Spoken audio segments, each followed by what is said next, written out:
time to go into the sizzle, man. We're gonna talk a little bit more about that. You ready for the sizzle? I'm ready for the Oh sizzle. God, well, give it to me early. Uh, So, wait, I thought I was ready. Something else popped up. But yeah, so as I'm pulling all this stuff up right now, okay, I'm to it now.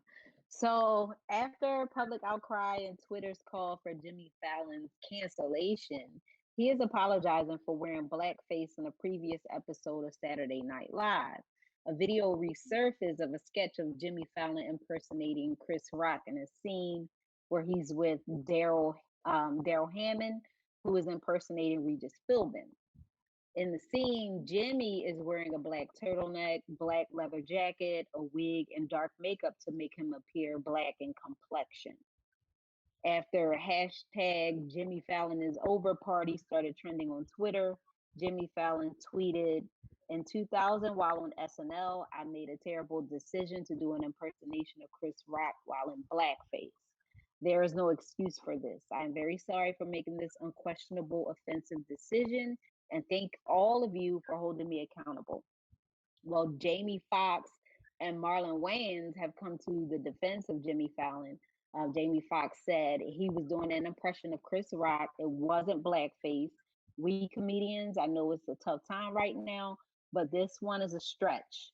On a show called In Living Color, we played every race. Let this one go. We got bigger fish to fry. Hashtag change course.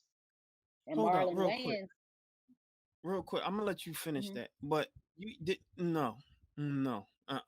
Like, call it what it is. He can say that he did it. It was funny at the time, but it was blackface. You don't apologize. We got to stop apologizing for the nonsense. What happened back then, they normalized that type of nonsense. They normalized that. So for them to do that back then, it was like cool.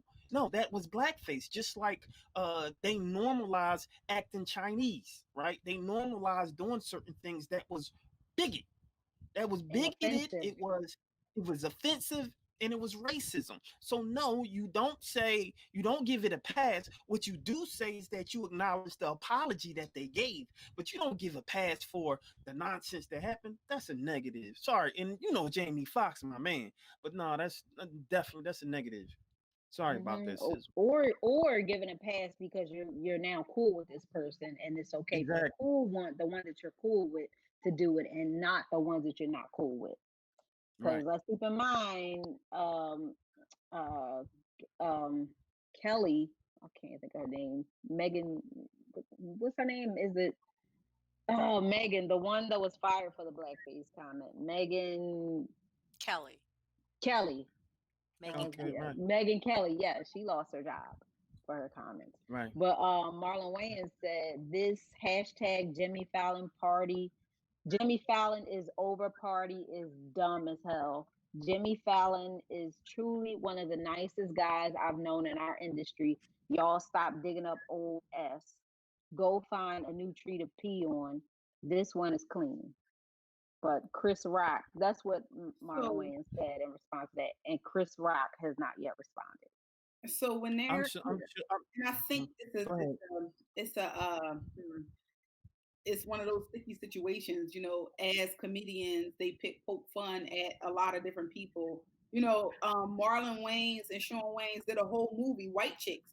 They went into white Different. skin and they put on wigs Different. to Different. act like white women.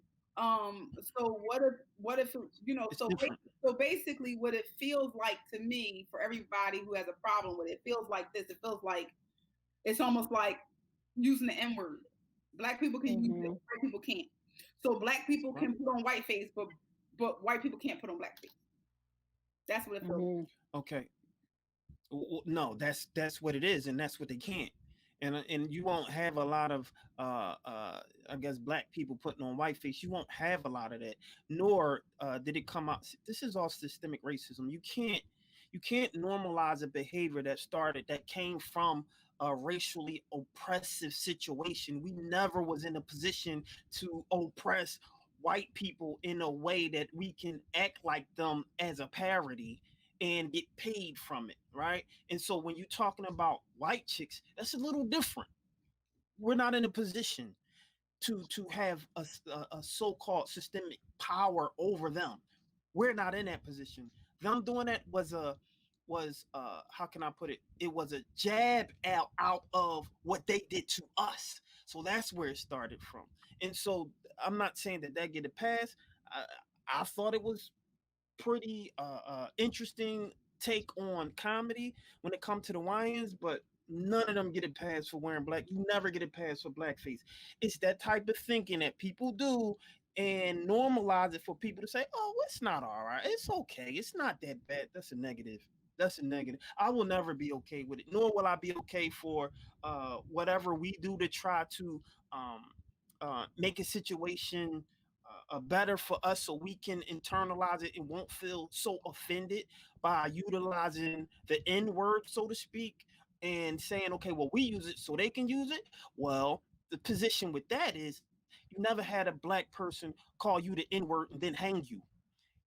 They did that to us, call you the N word and then hang you, cut off your privates and cut out. I'm not even going to go there because I'm going to keep this show on point, but that's a little bit more of a discourse that we have to have in order to truly break that down and have a full discussion about that. Yeah, but that's my position. Yeah. Mhm. And the topic of Jimmy Kimmel wearing blackface while impersonating basketball Hall of Famer Karl Malone also came up too again, and Jimmy Kimmel has not responded. Hmm. Mhm. Um, yeah, Jimmy Fallon did apologize, but I have not heard anything from Jimmy Kimmel. Do I accept the Killer, apology? Absolutely. I definitely accept that apology. I mean, because he is one of the quote unquote good ones, right? And everybody make bad choices when they're younger in comedy, thinking things are funny. But the same way you had comedians, you know, calling, using the F word when it comes to the LGBTQI community. You can't Mm, do that anymore. it's yeah, it's and it was maybe it was funny back then. It's not funny anymore. So you have to acknowledge that you hurt people, acknowledge that you hurt people, and it was offensive, and I won't do it anymore. Simple as that. yeah. yeah, and then That may bring the up the Down syndrome. Sorry, Sizzle. no, say that again. Down syndrome, using the word retarded versus Down Yeah, syndrome, and they're saying how it's just changing with the times. yeah, Yeah, Exactly, maybe you have to exactly. be politically correct. yeah. Yeah, that's true. That's true. And yeah, I watched the sketch, and the stuff that they were saying along with the impersonations was like little stereotypes. Like it was something about, yeah, black people don't want to be interviewed or something like that because they don't want to answer questions, but they want to be millionaires. And then he said something like, oh, maybe if you ask them a question about something about somebody, another black person getting high or smoking crack or something like that. It was just like little stereotypes in there also. And then I'm not completely sure, but I know there are comedy sketch writers. So like maybe somebody else wrote it and he just acted in it. So I'm kind of like, all right, his apology, I can accept it because I know they're sketch comedy writers.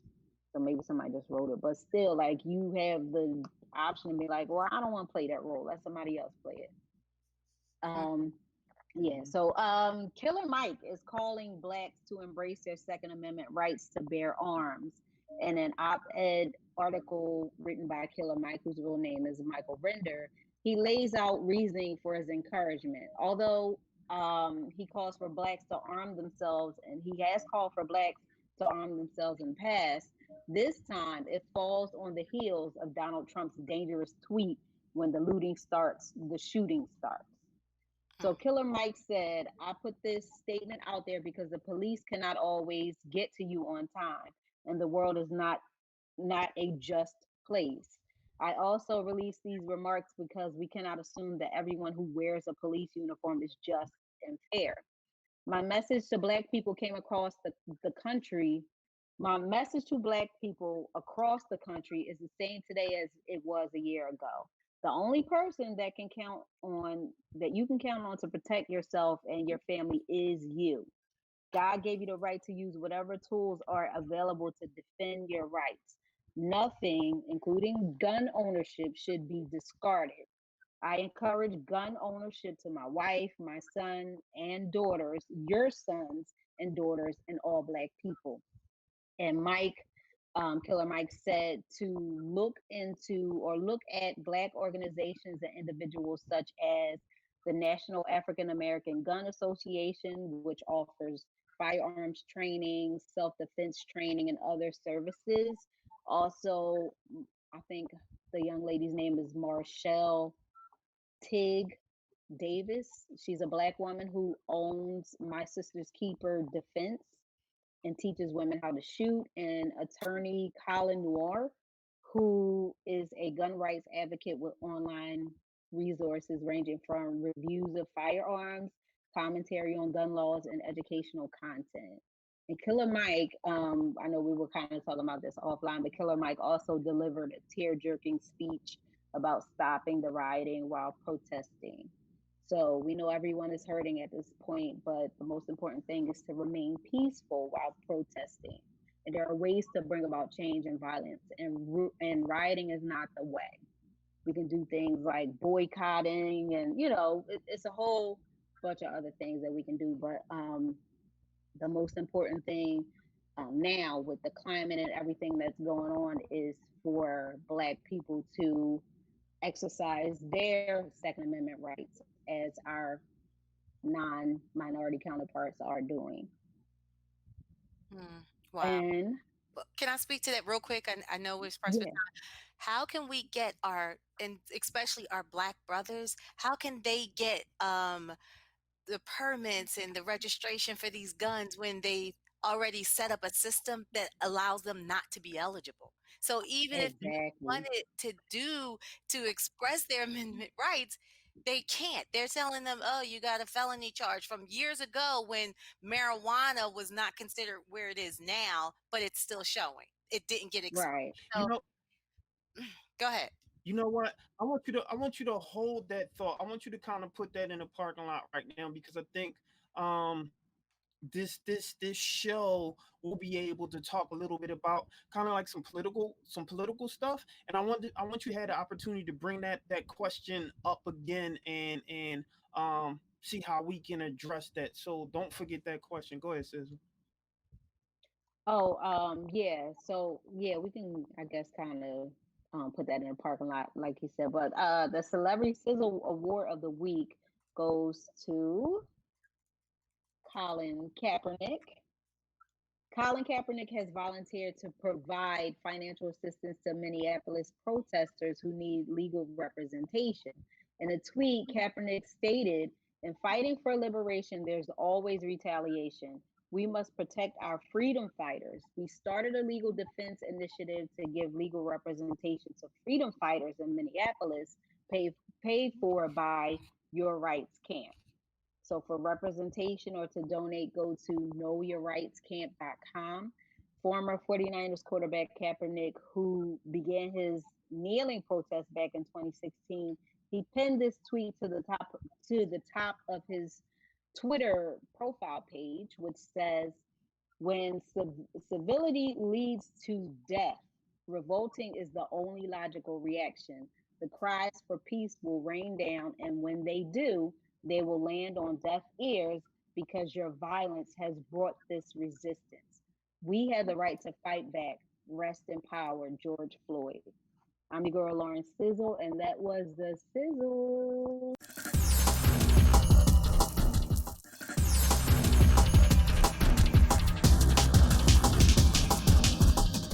Hey, what's up, you guys? It's your girl, Lauren Sizzle and Classy Lady Sparkle. And have you subscribed to our channel yet? If the answer is no, you need to subscribe now. Yeah, so stop what you're doing. Go right now and subscribe. We like you. You like us. So go ahead and subscribe. Come on over. Be a part of the family of We Talk Weekly and subscribe to our YouTube channel. So what are you waiting for? Subscribe now.